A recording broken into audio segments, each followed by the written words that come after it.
Hello students, chapter number 2, Systematics of Living Organisms part 2.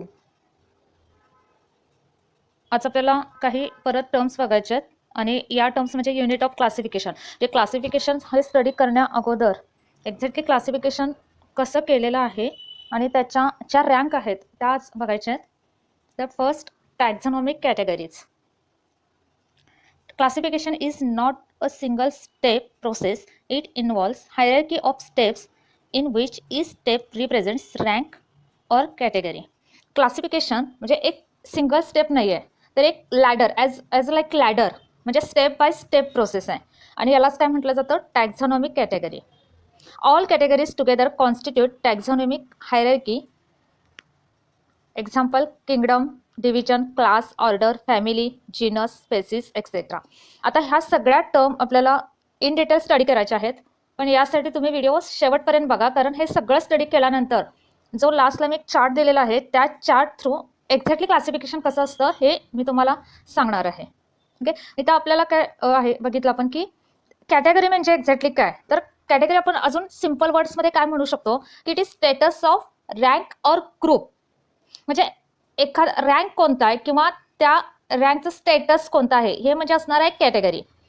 Then taxonomic hierarchy, त्यामध्ये taxon, it is taxonomic group of any rank in the system. म्हणजे जे आपण वरती बघितले की क्लासिफिकेशनमध्ये असणारी रँक म्हणजे टॅक्झॉनॉमिक कॅटेगरी आहे, पण त्या रँकमध्ये तो जो ग्रुप असणार आहे ऑर्गॅनिझमचा त्याला टॅक्झॉन असं म्हटलं जातं. The taxonomic group of any rank in the system of classification. The term given by H.G. Lamb 1948. Example म्हणजे टॅक्झॉन हे एक्झॅक्टली काय ते आपण एक्झाम्पलमधून बघूयात. In plant kingdom, angiosperms, dicotyledon, polypetalae, malvaceae represent the taxonomic group that is टॅक्झॉन.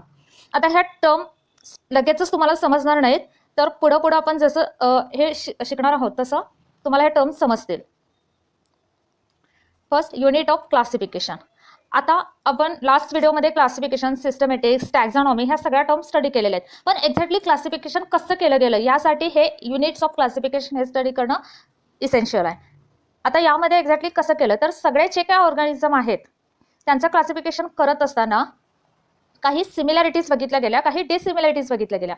म्हणजे आपल्याला काही म्हणजे फॉर एक्झाम्पल आपल्याला बुक्स दिलेले आहेत आणि हे सगळे बुक्स एकत्र करून दिलेले आहेत, त्याचं ग्रुपिंग करायचं असेल तर आपण काय करणार की अगोदर त्यातले जे काही सिमिलर आहेत ते एका बाजूला करणार. फॉर एक्झाम्पल आपल्याला 1st to 10th असे स्टँडर्डचे सगळे टेक्स्टबुक एकत्र दिलेले असतील तर आपण काय करणार, पहिल्यांदा 1st स्टँडर्डचे वेगळे करणार, 2nd स्टँडर्डचे वेगळे करणार, 3rd असं अप टू 10th स्टँडर्ड आपण वेगळे करणार. ओके, म्हणजे हे झाले डिसिमिलरिटीज. आणि परत त्यामध्ये काय करणार की जे सिमिलर आहेत त्यांचं ग्रुपिंग करणार. ओके, अशाच पद्धतीनं क्लासिफिकेशनचं एक सिम्पल वर्डमध्ये मी तुम्हाला सांगण्याचा प्रयत्न करते की क्लासिफिकेशन एक्झॅक्टली कसं केलं गेलंय. आता यामध्ये फर्स्ट येणार आहे स्पेसिस.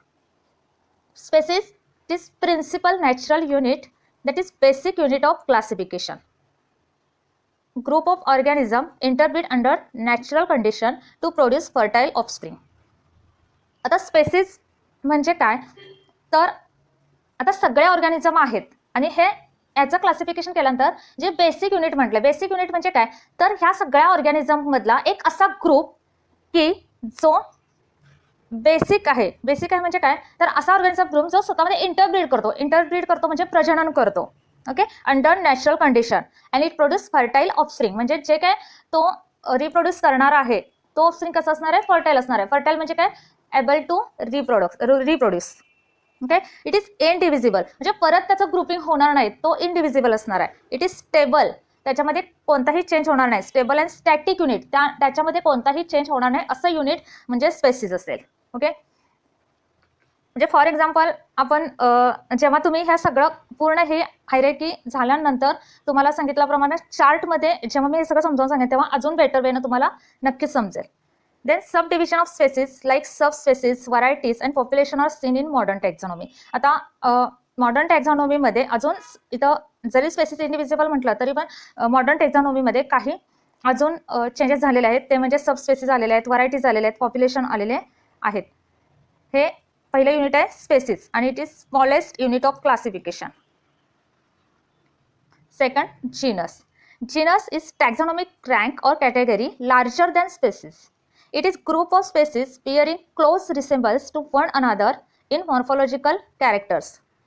जीनस म्हणजे असा ऑर्गॅनिझमचा ग्रुप आहे जो यामध्ये काय असणार आहे, it is group of species bearing close resemblance to one another. म्हणजे अशा ऑर्गॅनिझम की जे त्यांचे मॉर्फॉलॉजिकल कॅरेक्टर जवळपास सेम असतील, but important thing they do not interbreed.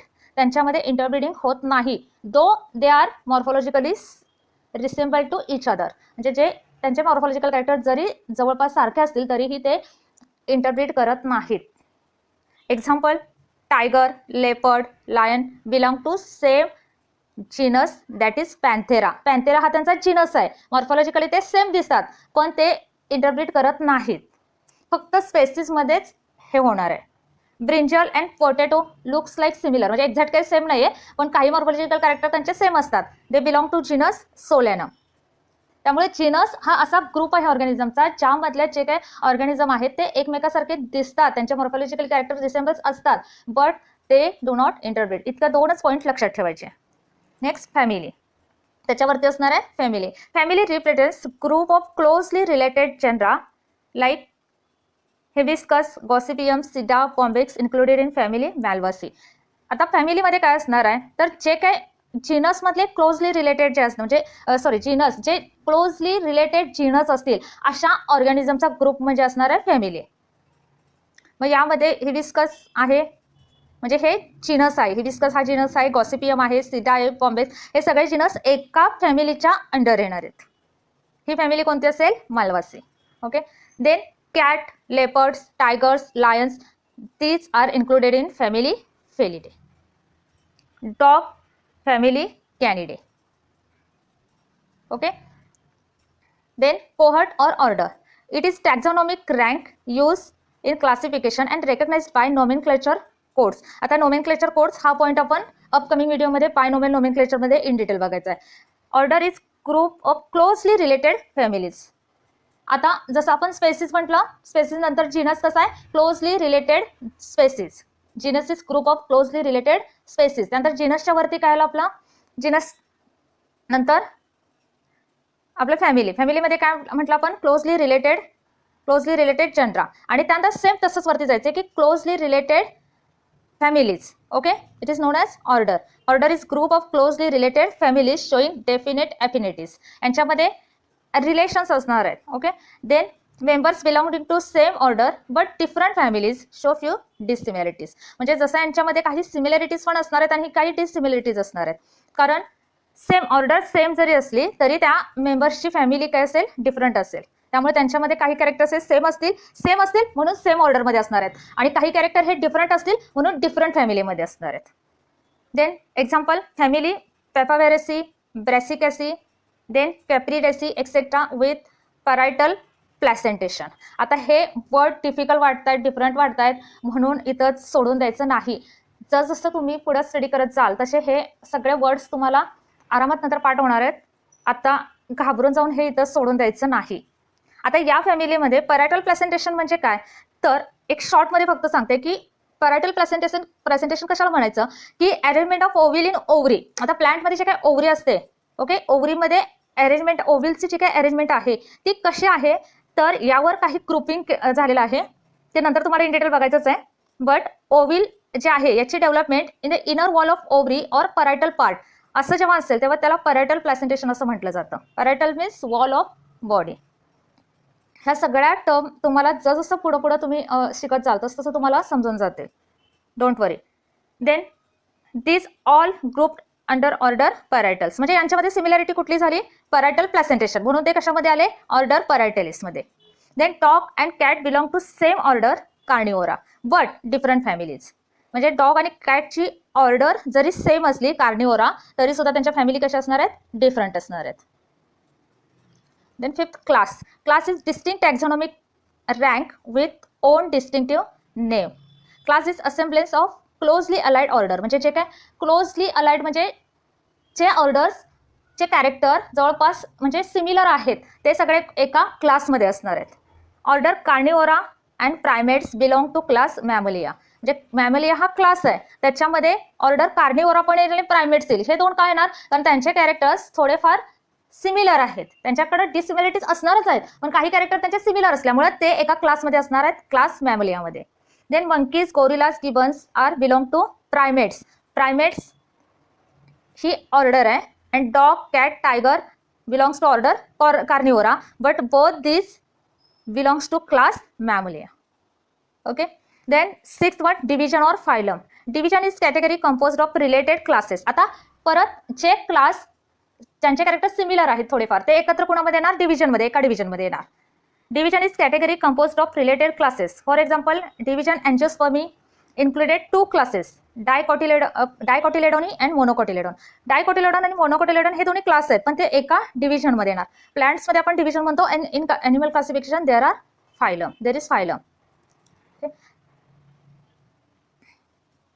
Then sub kingdom, different divisions having same similarities. आता डिव्हिजन ज्या वेगवेगळ्या डिव्हिजन्स आहेत आणि ज्यांच्यामध्ये काही सिमिलर कॅरेक्टर्स आहेत ते एकत्र येणार आहेत सब किंगडम मध्ये. For example, Angiospermae and Gymnospermae will be sub kingdom Phanerogams or Spermatophyta. म्हणजे जे थोडे त्यांचे कॅरेक्टर्स समान सेम असतील तर ते कुणामध्ये येतील, सब किंगडममध्ये येतील. म्हणजे अँजिओस्पर्मकडे काही कॅरेक्टर्स सेम, जिम्नोस्पर्म आणि अँजिओस्पर्म या दोन्हीकडे काही कॅरेक्टर्स सेम आहेत जे त्यामुळे ते कुणामध्ये जातील, फॅनोरोगॅम्समध्ये, किंवा त्यालाच स्पर्मॅटोफायटा असं म्हटलं जातं. Then last one, kingdom. It is highest taxonomic category. हे लक्षात ठेवा, highest taxonomic category kingdom and lowest कुठली असणार आहे, species composed of different sub kingdoms. For example, phanerogams and cryptogams form plant kingdom. म्हणजे जे काय हे फॅनोरोगॅम्स आहेत आणि क्रिप्टोगॅम्स आहेत ते दोन्ही एकत्र येऊन किंगडम प्लांटी होतो. Plant kingdom or kingdom Plantae. And all animals included in kingdom Animalia. म्हणजे हा झाला kingdom Animalia which included all animals.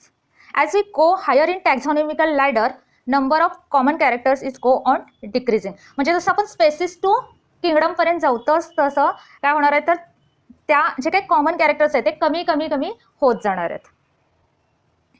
Okay. हे सगळं आपण एका चार्टमध्ये समजून घेऊयात. म्हणजे आतापर्यंत जे काही मी तुम्हाला सांगितलेले आहे ते एक एक्झाम्पल घेऊन आपण समजून घेऊयात.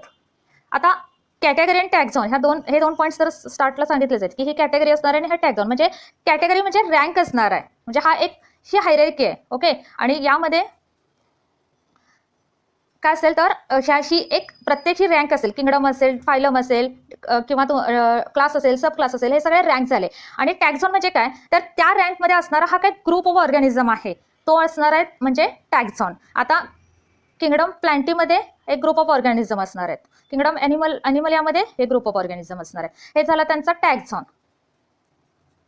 First kingdom. आता पहिल्यांदा आपण प्लांटीमध्ये बघूयात की एक्झॅक्टली हे क्लासिफिकेशन कसं होतं आणि हे समजून घ्या. म्हणजे पुढं तुम्हाला हे इन डिटेल शिकत असताना काही टर्म जर तुम्हाला आत्ताच माहीत असतील तर तुम्हाला पुढचं सगळं खूप इझी जाणार आहे. आता किंगडम प्लांटी. आता आपण स्पेसिस, एक सिंगल स्पेसिसचं स्टडी करत आहोत.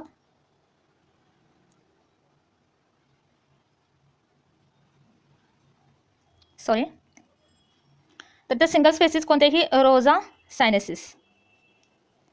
याचं क्लासिफिकेशन पहिल्यांदा त्याचा किंगडम कोणता असेल, प्लांटी. आता किंगडम प्लांटी असण्याचं रिझन काय, ॲटोट्रॉपिक आहे म्हणून तो किंगडम प्लांटीमध्ये गेला. त्यानंतर सेकंड काय असेल, अँजिओस्पर्मी, म्हणजे त्याचं डिव्हिजन असेल. आता प्लांट आहे म्हटल्यावर तिथं काय असणार आहे, डिव्हिजन असणार आहे. अँजिओस्पर्म असणार आहे. अँजिओस्पर्म हे कधी म्हणणार की असे प्लांट्स आहेत की फ्लॉवरिंग प्लांट्स असणार आहेत plus seed enclosed in fruit. त्यांचे जे काही सीड्स असतात ते फ्रूटमध्ये एनक्लोज असतात म्हणून ते अँजिओस्पर्ममध्ये जाते. त्यानंतर डायकॉटिलेडोनी. क्लास त्यांचा कोणता असेल, Dicotyledonae means seeds have two cotyledon. आता टू कॉटिलेडॉन, मोनोकॉट, डायकॉट हे मॉर्फॉलॉजी ऑफ फ्लॉवरिंग प्लांट्समध्ये होणार आहे.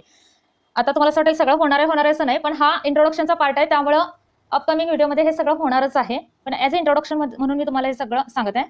सब क्लास पॉलिपेटली. पॉलिपेटली म्हणजे यामध्ये सब क्लास पॉलिपेटली काय म्हटलंय, कारण इथं असणारे जे काही फ्लावर्स आहेत तर त्याचे पेटल्स कसे असणार आहेत, सेपरेटेड. आणि many, poly means many, separated petals म्हणून त्याचं नाव काय झालं, पॉलिपेटली. म्हणजे याचा अर्थ काय, तर सब क्लास पॉलिपेटलीमध्ये असे फ्लावर्स असणार आहेत की ज्यांचे पेटल्स सेपरेटेड, मेनी आणि सेपरेटेड असतील. म्हणजे जास्त असतील आणि सेपरेटेड असतील असे सगळे फ्लावर्स कुठे येणार आहेत, सब क्लास पॉलिपेटलीमध्ये. आणि क्लास डायकॉटिलेडॉनमध्ये असे प्लांट्स असणार आहेत की ज्यांचे सीड्समध्ये टू कॉटिलेडॉन्स असणार आहेत.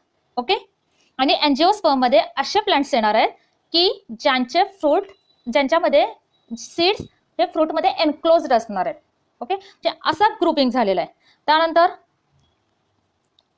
Next series थॅल्मिफ्लोरी. थॅल्मिफ्लोरी ह्या सिरीजमध्ये काय असतं की फ्लावर जे आहेत फ्लावरमध्ये डोम शेप थॅलमस असतं. इथं एक डायग्राममध्ये मी तुम्हाला सांगण्याचा प्रयत्न केला की हा थॅलमस जो आहे तो डोम शेप्ड असेल तर त्याला काय म्हटलं जातं, तो म्हणजे असे प्लांट्स की ज्यांच्या फ्लावरमध्ये थॅलमस हे डोम शेप्ड असेल ते सगळे थॅल्मिफ्लोरी ह्या सिरीजमध्ये येतील.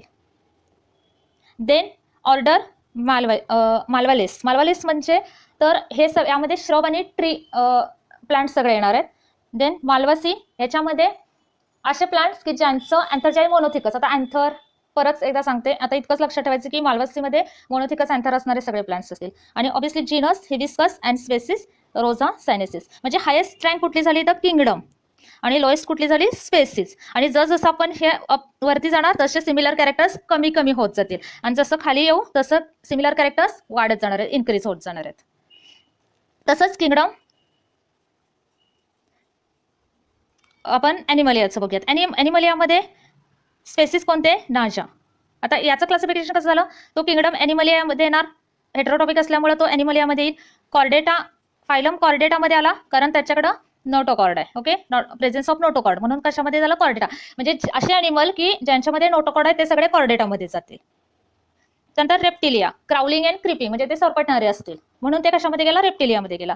देन डायप्सिडा. डायप्सिडा मीन्स काय तर हे टू टेम्पोरल ओपनिंग. आता टेम्पोरल ओपनिंग म्हणजे काय तर हे समजणार नाही म्हणून मी तुम्हाला एक डायग्राम दिलेले आहे की हे स्कल आहे आणि ह्या स्कलमध्ये इथं एक ओपनिंग दिसतं टेम्पोरल ओपनिंग. हे एक इथं आणि एक आहे, इथं दोन ओपनिंग आहेत म्हणून त्याला तो कशामध्ये गेला डायप्सिडामध्ये. सॉरी परत एकदा आज व्हिडिओ बहुतेक लवकर संपण्याची घाई आहे व्हिडिओलाच. त्यानंतर येणार आहे स्क्वॅमाटा. याच्यामध्ये स्केल्ड रेप्टाईल्स येतील. स्केल्ड म्हणजे असे ॲनिमल्स की ज्यांच्या बॉडीवर स्केल्स असणार आहेत. ओके, आणि हे कशामध्ये जातील स्क्वॅमाटामध्ये. म्हणजे असे सगळे ॲनिमल जे ज्यांच्या बॉडीवर स्केल्स आहेत असे सगळे जातील स्क्वॅमाटामध्ये. त्यानंतर पुढे असणार आहे इलापिडे. इलापिडे मीन्स ज्यांचे ॲनिमल ह्यामधलेच स्नेक जे वेनमस असतील, विषारी असतील, वेनमस असतील ते सगळे फॅमिली कोणत्या फॅमिलीमध्ये जातील इलापिडेमध्ये. आणि चिनस त्याचा असणार आहे नाजा, स्पेसिस असेल नाजा. म्हणजे अशा हायरार्कीनं क्लासिफिकेशन होतं. Kingdom, division, class, sub class, series, order, family, then genus आणि स्पेसिस. ओके, तर ह्या सगळ्या टर्म तुम्ही अगदी बाय हार्ट करा आणि हे जर समजलं तर पुढे तुम्हाला खूपच सोपं जाणार आहे ह्या जर सगळ्या कॉन्सेप्ट जर तुम्हाला क्लिअर असतील तर. ओके, जर व्हिडिओ आवडला असेल तर सबस्क्राईब करा, शेअर करा आणि सगळ्यात महत्त्वाची गोष्ट म्हणजे काळजी घ्या. थँक्यू.